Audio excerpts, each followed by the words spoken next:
Kim, is it okay to go ahead and start? Hold this one, Yes, please. sir.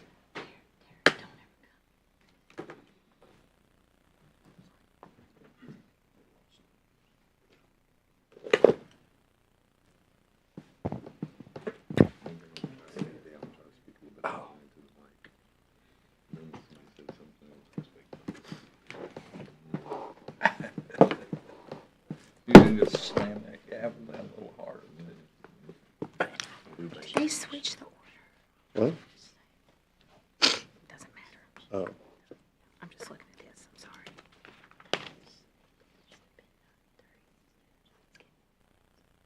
I'm watching the track game. I'm just watching the live results. What's that?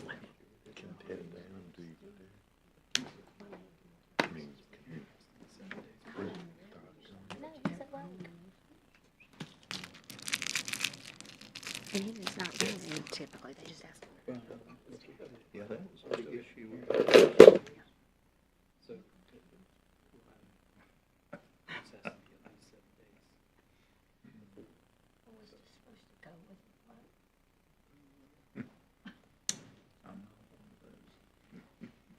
You're not.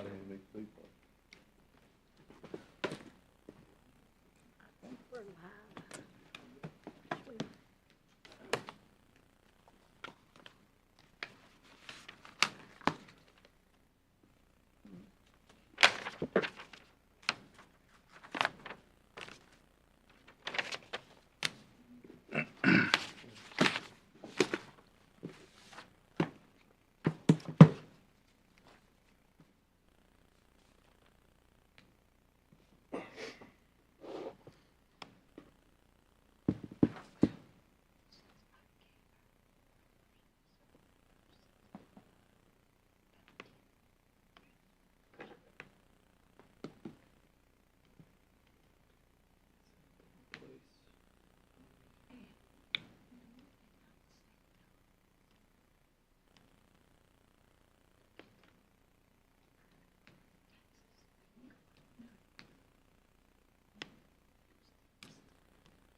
Gonna see you tomorrow afternoon. You're gonna be at the restaurant.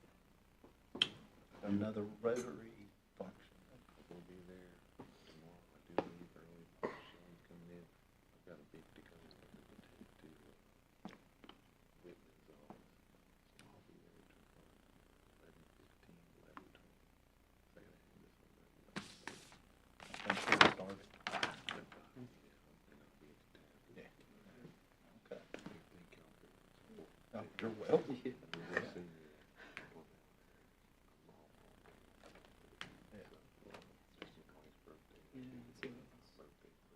see you. We got that win at the end of the too still, so. Yeah. Dance recital,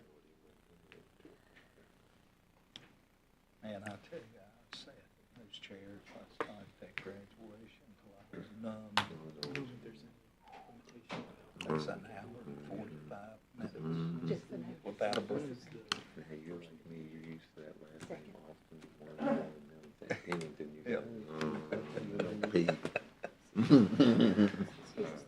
My The way they granddaughter get us graduated at the dance recital. elementary school My last night. kids are in 3 things at the dance recital, so the way they get us to make it fair, they do one thing at the start, one thing in the middle, and one thing at the end. They couldn't put them all together, you know what I'm saying? Man, I tell you, that place was packed. I just couldn't get out. Hey, I'll look. I'll look. He was a sweetie. Take care of my kids.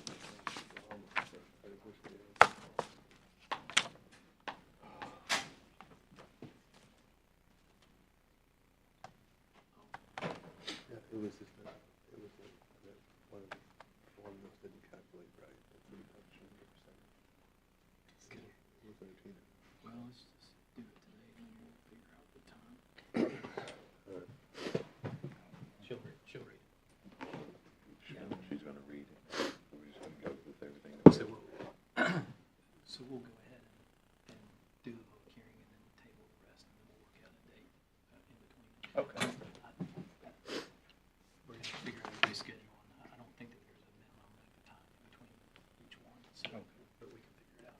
Yes, sir. We're gonna table it, though, right? So you want me to go ahead and do what I'm supposed to do? I'll tell you when. Okay, Let's- thank you. Hit it hard there. Good afternoon, everyone. I would like to welcome everybody to today's Town Council meeting, Wednesday, May the 21st, 2025. Please note that there will be an opportunity during the meeting for citizens to address the Town Council when the mayor declares public comments open. We request that anyone addressing the council sign up, approach the podium when called, state your first and last name, and provide your complete mailing address.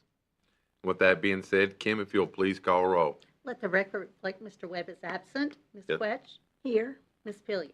Here. Vice Mayor Austin? Present. And Mayor Anderson. Here. If everyone will please stand for the Pledge of Allegiance. I pledge allegiance to the flag of the United States of America and to the republic for which it stands, one nation, under God, indivisible, with liberty and justice for all.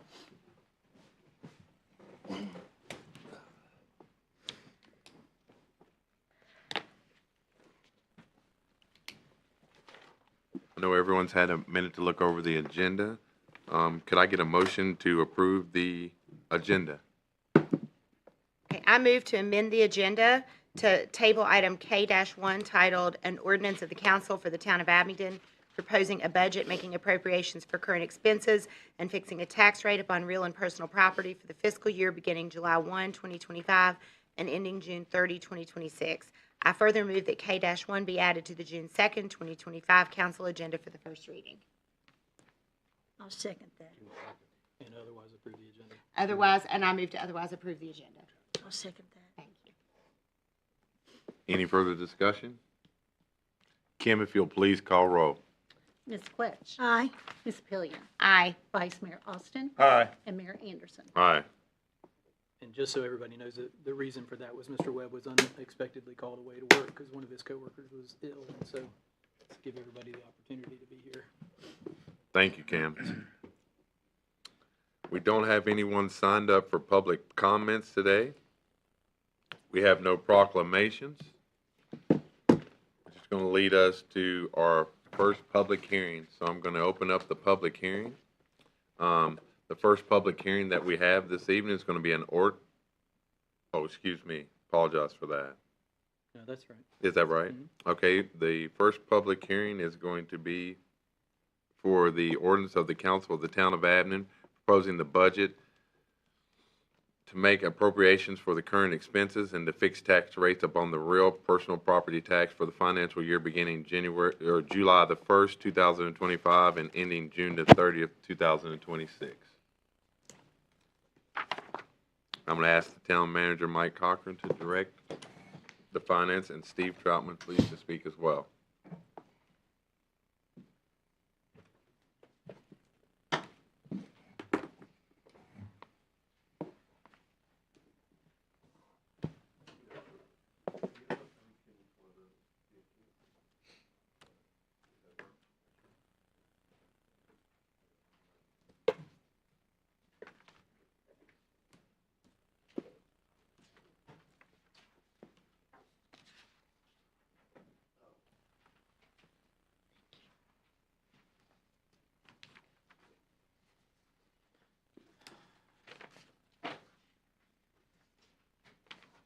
Yes, so,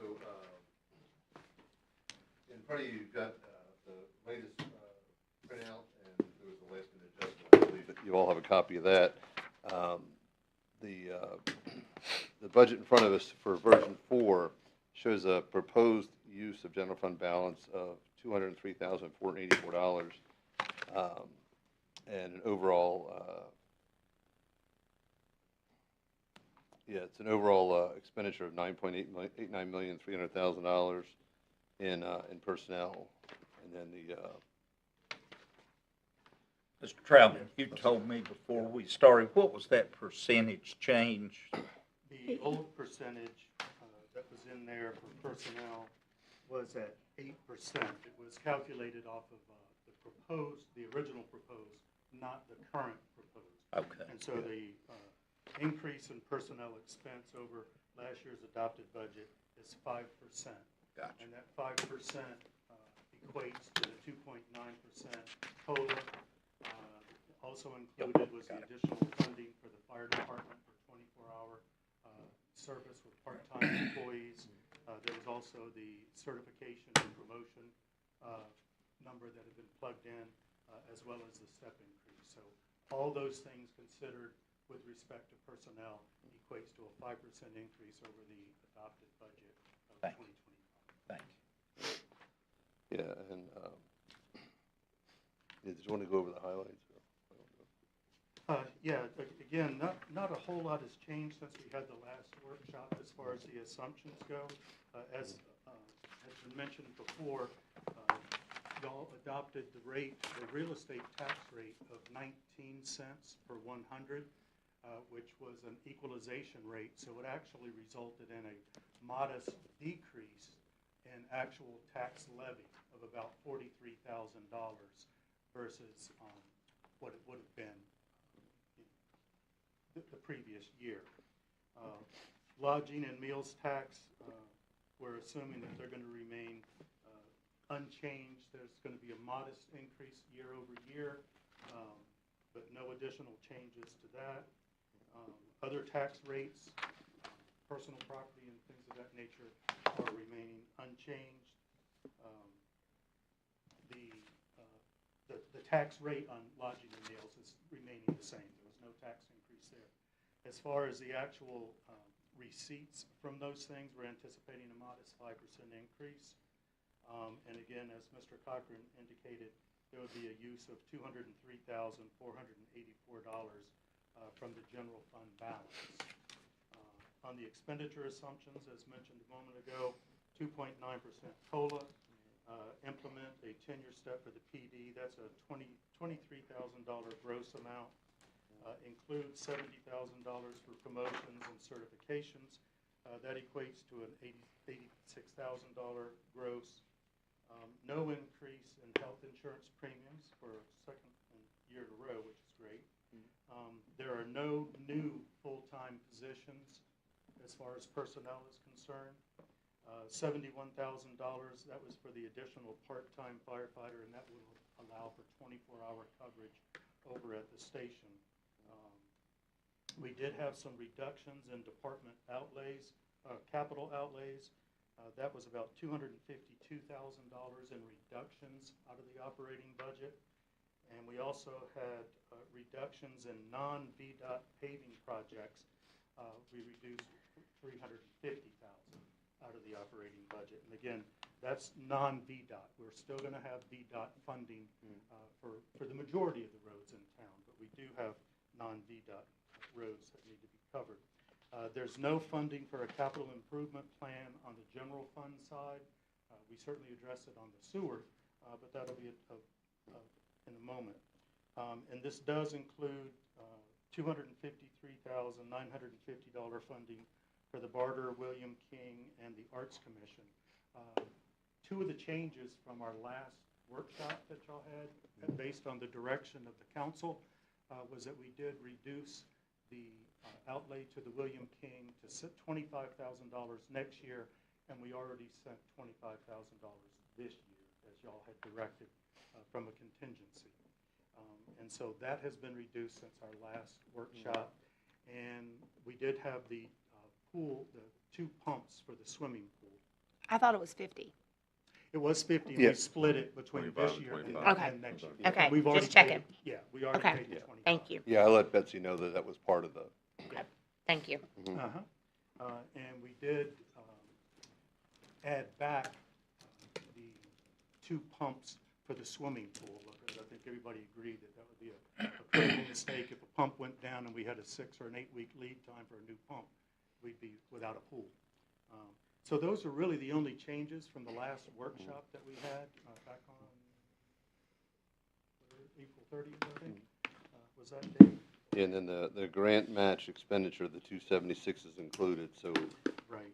that's carrying forward from the year that we're in right now. Right. Yeah, because y'all made the budget amendment for this year to accept all those awards that we received cumulatively this year, which was a substantial amount. But because we're so late in the year, those matches, even though they're budgeted this year, they're gonna carry over into next year, and that's in this budget already. I just remind council that sort of inflates the numbers. It does, it does. And in fact, we've had 2 amendments. It's not reflected in this because y'all just amended again since the last meeting. But it was we had the first amendment back in November, which was in excess of $3 million to accommodate the transfer of remaining ARPA funds into the general fund. So that inflated that number. And then, of course, the recognition of it was $1.8 million, if my memory serves me correctly, of the grants. So that was added into the amended budget. These comparisons really go back to the adopted budget because that was more operationally focused. The ARPA was not, nor was the grants. Any questions on that? Not on that particular issue, but as you were going through your numbers just a moment ago, you mentioned the step increase for the police department, and you said that was 23,000. If my memory serves me correct, was it not 28,000 last time we were? That was 28 the last time we talked. What was the reduction there? That Even might though be a it's very typo minor. on my part. Typo. Probably a typo on my part. Okay. So it's I'll still confirm 28. that. I'll confirm that actual number for you. Thank you, sir. For some reason, I was thinking it was 28 too. Yeah, I think it is. I thought it was 28 myself as Yeah. well too. Thank you for bringing that to our attention, Vice Mayor. But all in, I mean, the budget is pretty much it's pretty straightforward as far as the budgets go. I mean, I think we'll, because of some of the changes in the local economy and the things that are happening, I mean, we're just, this is a budget that is lean, and then if revenues do well and we're in a good spot in 6 months, and we find we need something, then I'll bring it back to council as an adjustment to the budget. But for the here and now, I think this will be a safe budget given the dynamics of what's going on in the region until things get rebuilt. I think this is the safest approach for us.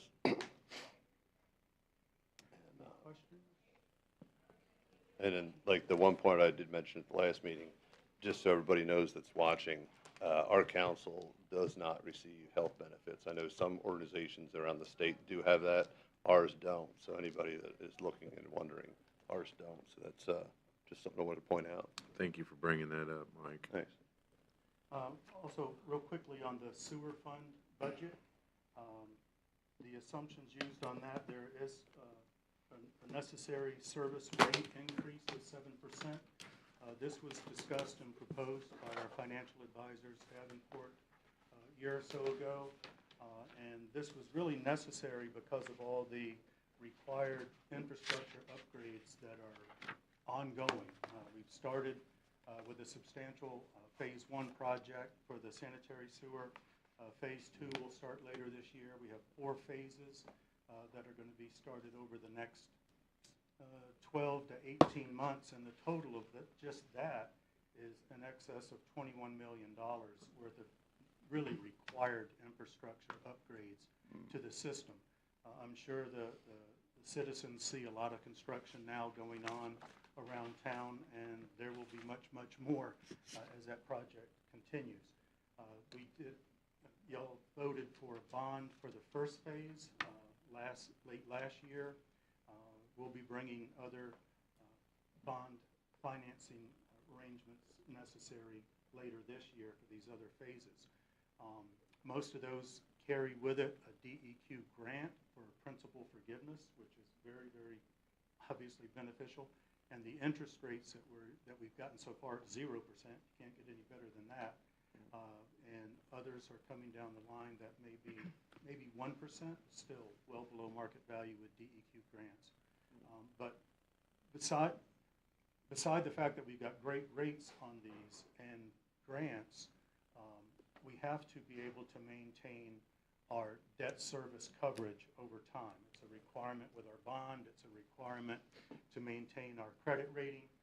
And so this increase allows us to maintain the cash flow necessary, as well as being able to continue to contribute to the sewer fund balance over time and still have debt coverage for these projects, so, And I think, a necessary thing. yeah, 'cause in total, it's what, 42 or 43 million with the projects were identified, That have been identified. 21 are, funded. we've already, yes, Yeah. we've gotten commitments from VRA and DEQ for 4 of them. Yeah, as these get done, then we'll seek funding for the remaining parts. But that's, it's a significant, and none of this really adds to the bottom line. All of it's things that need to get done. It's all stuff you never see because it's underground, but it has to get done, and it's just a part of owning a wastewater system. And, you know, where they can, they're sleeving it, which is where they just put a urethane membrane inside of the pipe, and then where they can't, they have to dig it up and replace it. And they're trying to be mindful about that, but it's probably a couple of years plus worth of work. But at the end of the day, we'll have a much better system at the end of the road. It's just not no one really thinks about it like, wow, I want to wake up and spend money on a sewer system today. Yeah. But it's one of the more important things that we have. And, so. Questions on that? Thank you all very much. I appreciate all the effort that y'all put Steve, into this thank as you. well. Mike, thank you. And thank everyone that's been working, helping with the budget and all the projects that we've got going forward. So thank you for the update, and thank you for keeping us up to par. Nobody signed up, is there? I know no one signed up for public hearing, So we can close it. so I'm gonna close the public hearing right now, if that's okay.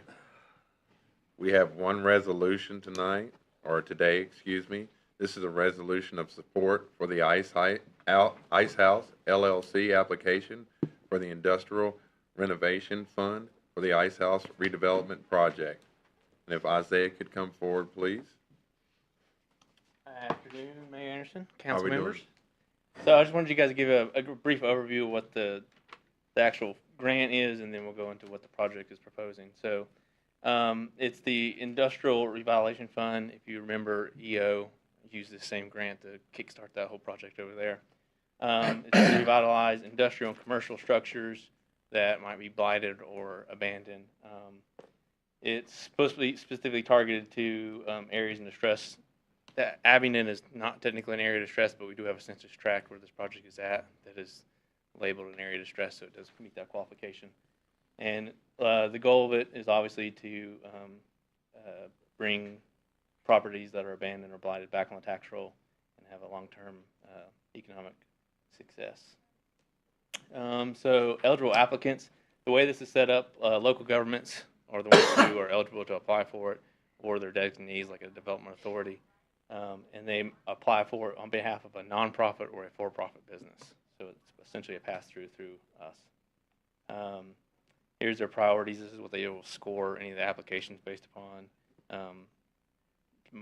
The main priorities, is aligned with the local economy.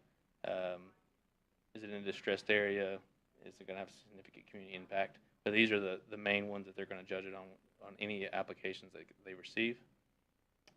So the max award for any of these applications is $1 million. The requirement for it is a 1-to-1 from the applicant, and then it is only used for gap funding. So the purpose is not to acquire properties, but it is to revitalize the properties after they've been acquired.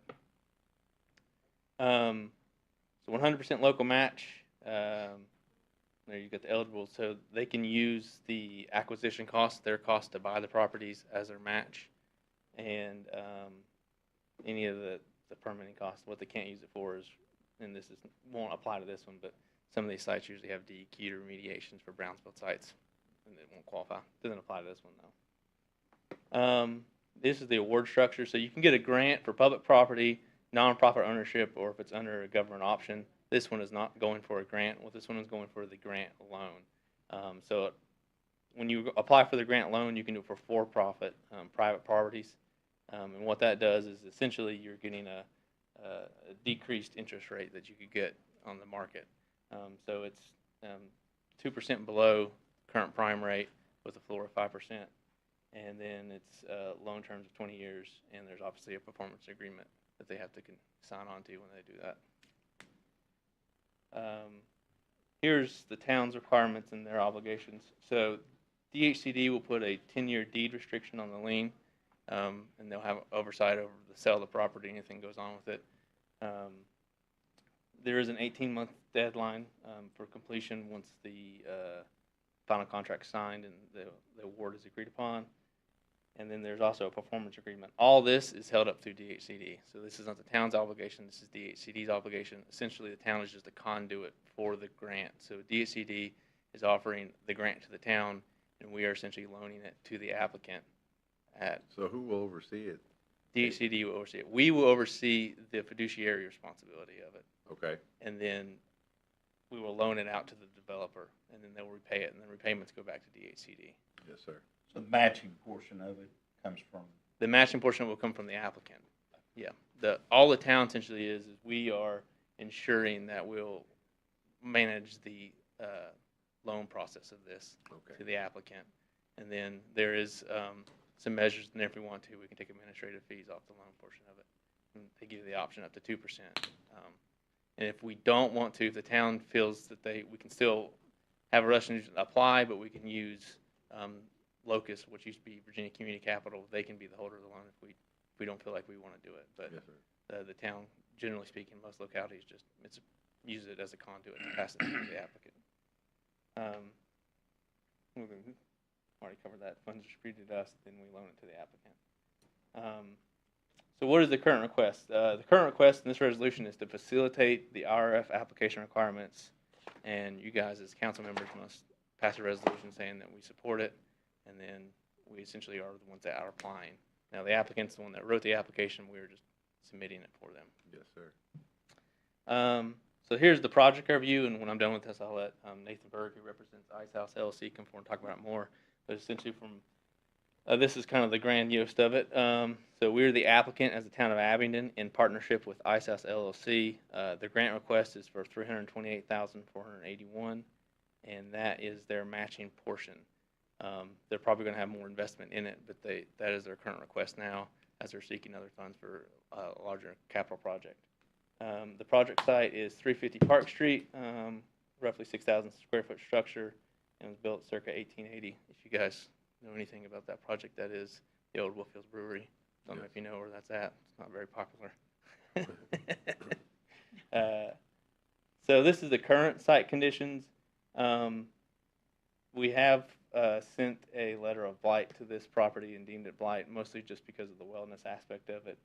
The structure is actually in fairly good shape, but you can see if it continues to remain abandoned and dormant, it will effectively go into a blighted structure, especially on the vacant portion, but it is seeing some rot there on the chimney. You can see in the top left-hand portion, Yeah. and then obviously all the accessibility for the structure is shot. You wouldn't want to walk on it.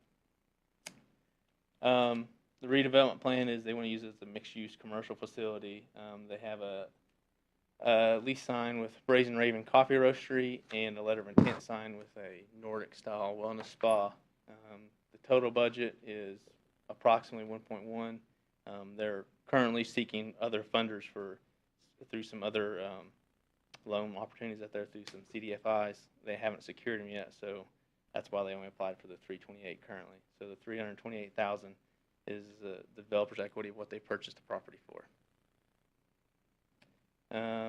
So this is the project status. They currently own the site. They have done some stabilization measures to ensure that it doesn't go further deteriorate. They've got their commitments. If they were to secure this loan or this application was to be approved and awarded, they would start late 2025 with an anticipated completion of early 26. And then this is the community impact. Roughly 12 to 15 permanent jobs created, removal of blight, boosting tourism, estimated 8 to 12,000 in annual tax revenue, and in alignment with our local and regional impact that comes from our comprehensive plan of revitalizing our enterprise zone. All right. So if you guys have any questions for me, and after that I'll bring Nathan up. Council, do we have any questions for Isaiah? Amanda? All right. Thank you very much. Thank you, guys. Isaiah. Nathan, you want to come up and talk about that?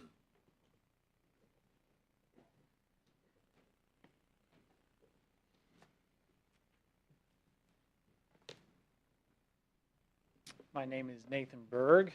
Mailing address is 174 East Main Street, Abingdon, Virginia. Thank you, Isaiah, and thank you, council members and mayor. I guess first, do you have any questions for me, or would you like me just to provide an overview of kind of what the vision for the project is? First, we'd go with the overview, if that's okay with you. Yeah. And then if we have any questions after the overview, we'll shoot some questions at you if we have any, if that's okay. Sure. All right? I think many of you are already familiar with this building and with this proposed development. We purchased the Ice House about a year ago, a little over a year ago, with the intent of developing the site.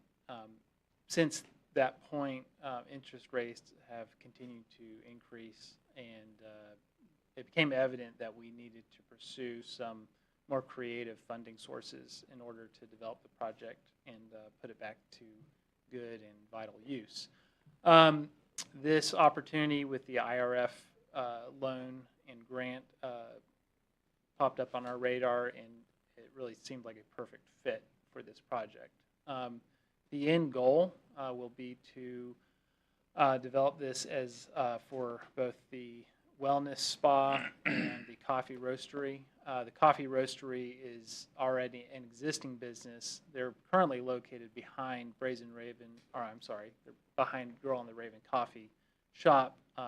It is technically a separate business, but it's run by the same individuals that own Girl on the Raven. This would allow them to expand their operations with the coffee roasting, provide their coffee to a broader audience, and also create a place for people to have a sort of an experiential experience of the coffee roasting process. So that would be something akin to what you would experience if you went to a distillery, where you tour the distillery and maybe have a tasting. In this case, you could see the coffee roasting process, then have a tasting of the different coffee varieties they have. That's in terms of tourism, that's a growing section of the tourism economy. Is sort of this experiential, food-based tourism. That's something that Abingdon is really poised to benefit from. Secondly, the wellness spa would provide a very good opportunity to capitalize on the growing outdoor recreation economy, specifically with the Creeper Trail and the bike ranch, which is being developed by Whitewater. This would create a place for people who are maybe coming off the trails that are sore and tired and would like to have a really relaxing experience. Based on the tenant's business plan, it seems like a very strong business model. I think it'll really benefit the town. It's something that would both be a benefit to current residents. There's not a lot of other venues like this, especially with the focus on the sort of the Nordic style spa experience, where you have the sauna and cold plunges. That's really focused on wellness and not only beauty treatments, but also kind of this wellness-centered experience. This all is within the context of sort of the broader vision for that entire complex, which also includes Sweet Bay Brewing and Girl on the Raven Coffee Shop. Originally, we had sort of played around with the idea of calling that the East Village. We're looking at potentially rebranding that to Backyard and Company, which would, again, create sort of a collaborative development between these businesses, where there can be additional traffic brought in, and we can sort of benefit from one another by branding it all as one cohesive destination. So in the Ice House, it would be the coffee place and the spa that That's would be right. in the Ice House. Yes. Sweet Bay Brew will still stay where it's at. Yeah, and oh, all yeah. that. Yeah, that's all separate. It's just basically we're cross-promoting each Yes, other. I understand that. Yeah. Individual, separate businesses cross-promoting each other, and also creating some shared footpaths.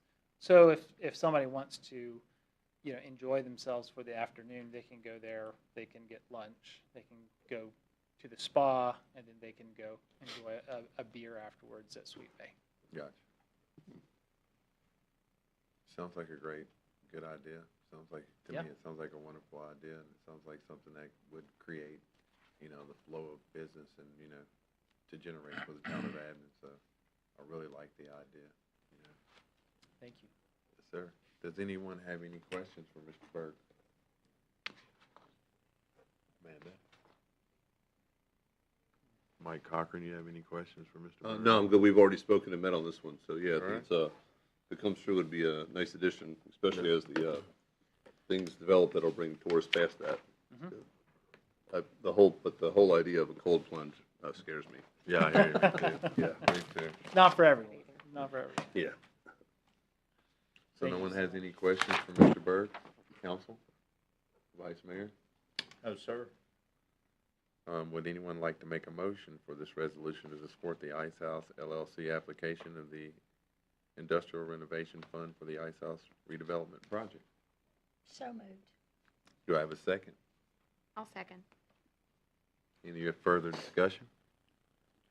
Kim, if you'll please call roll. Ms. Quetch, Aye. Ms. Pillion, Aye. Vice Mayor Austin, Aye. and Mayor Anderson. Aye.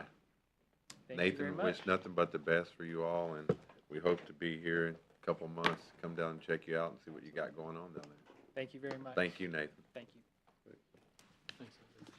Thank you, Isaiah. Isaiah really did a nice job and a lot of good research, obviously, and good presentation, but one of our critical questions was, what skin does the town itself have in the game? And they have to have us be the applicant, and otherwise it's all outside. Yeah. So we get to facilitate all that and not have any of the risk. All right. We've had to do things like this before. So we have no second readings of ordinance, no consideration of bids, no new business, no old business, miscellaneous business and communications from our town manager. I'll turn that over to Mike Cochran. There is another video up for part 2 of the Boxcar Derby on our tourism page. That's If so, if you haven't seen it, you want to take a look. It should be a great event. And if anybody hasn't noticed, out front between the jewelry shop and across the street, we put little bump outs in we're putting pedestrian crossings there. If you recall, a while back, we sent through VDOT the request for our pedestrian crossings as a project, and most of those have gotten approved. We're just waiting on funding for those. So once we get those in, you'll be adding probably 9 or 10 of those yellow flashing pedestrian crossings along Main Street in the identified intersections where they need them. But those 2 little bump outs that we put in, the whole idea was to create a safety zone for the pedestrians, and it will narrow the amount of part they have to play Frogger, because it'll put the yellow thing out a little bit closer and make it safer for people to cross. So, but that project is almost, all that sidewalk work is almost wrapped up. So if you notice, part of the project, they were just finishing up. They got rid of the concrete driveway entrance parts and replaced it with brick. And the whole idea is to create a more of an appealing place for as people walk through. It's already appealing. I think it looks wonderful down by Old Greer's Jewelers. Yeah, I and can then see that. we're in the process of finishing up Piggly Wiggly Alley. That'll get an archway sign on it and some lighting, and we're going to just create a place that is a little more appealing than a blacktop alley that's dark. So Looks really good. I know a couple of citizens have reached out to me about the cones in front of the county courthouse up there, and those cones are there because eventually those will be the electrical hookups for the Yeah, push- correct. And talking about Public Works on that one, there's a challenge in that when that was put in, they didn't put the electrical connection. So we're trying to work our way through that right now, because we want to have lights that match the rest of town. Yes, sir. But they need to find a way to get power to it. But that is coming. It's just not, they got to figure out how to get power to it. And Plum Alley, Plum Alley Day is this week. Yep. Have we gotten the permission to do that lighting down Piggly Wiggly Alley? Still working on the final on that. But Okay. yeah, so we were talking. That'd be so nice. if we get Yeah, absolutely. I met with the owner of the building on the left. The building on the right, I believe, is where we're going to make the connection. We're trying to figure out some of the details, but yes, that's the plan, is to go that route and make it a little bit nicer. And I think what we want to doing is putting some on, as part of the agreement, is putting some on the adjacent alley, so we have more of a continuity of the look. But that should come along sometime in the next couple of weeks. It's just a matter of scheduling the projects. And what was the other thing too? No, I think that's it for today. I'm sorry. We have so many projects going. I'm trying to get through my mind. But as you'll notice when the sign when you get on Valley Street at the curve where we're starting the project, those signs have a limitation to how many words they can put in the signs. So when it says closed, it's not going to be closed for all that time. It's going to be intermittent closings. And when the folks have, if you live there, you'll be able to get to your house. We're just not locking you out of your house. But so the biggest challenge with this project in particular is that the sewer lines are immediately adjacent to the roadway and they're 10 feet down. And 10 feet's a lot, it's not an easy project. But they're cognizant that it is going to cause a disturbance for people, but the sign just isn't as full of information as it could be. It's just a limitation of the sign itself. But we're pushing out information via social media in order to help keep people up to date on it, though. Thank you. And it will be done before school starts. Good. I know a lot of these projects, it seems to me, have started, after the end of the school year, according to the buses running. So I just want all the citizens out there to know that we have got a lot of projects going on that's going to interrupt traffic on Main Street and Valley Street. Please just be patient with us. These are things that are going to help make our town a little bit more presentable. So please be patient with the construction workers out there on Main Street and Valley Street. All right, and we are going to go. Excuse me, sir. Steve? If I may. Yes, sir. Just wanted to, on your question, Mr. Austin, about the 28,000, we went back and looked. We originally presented to you a net amount of 18.5, and then subsequent to that, when we had the other workshops, we grossed it up to reflect FICA, VRS, workers' comp, and social and unemployment tax, and that's what grossed it up to an average of about 23,000. So the 23,000 is correct. Okay. So I may have misspoken before if I had said 28, I but think it we did started say at 28, 18.5. Yeah, And that's, then we grossed it up so that it would be more transparent as to the actual total cost of the step. Just Thank wanted to you, Steve. clarify that. I think it was 25 when we were having our morning meetings there on the budget, because I was getting the 28 as well too. So thank you, Steve, for clarifying that for us. All right, now we're going to go to council reports, and I'm going to start with the vice mayor first, because we got some big things happening this Saturday in town, and I know he's part of the Rotary, so I'm going to turn it over to Vice Mayor Austin, and we'll go from there. Well, thank you, Mr. Mayor. I'm part of the Rotary, but this is a Kiwanis function. Oh, excuse me. Yeah. Oh, excuse me. Yeah, Excuse me. This Wrong is a day, much- wrong time. Yeah, the Excuse Rotary's me. a much younger crowd. Yeah, yes. Since Mr. Cochran's a member of the Yeah. Rotary Yeah, Club, I got that's you. why he's saying that. Yeah. But it is a big event Saturday. Certainly Plum Alley Day is something I think that everyone looks forward to. Brings a lot of tourism into town, so we look forward to that Saturday.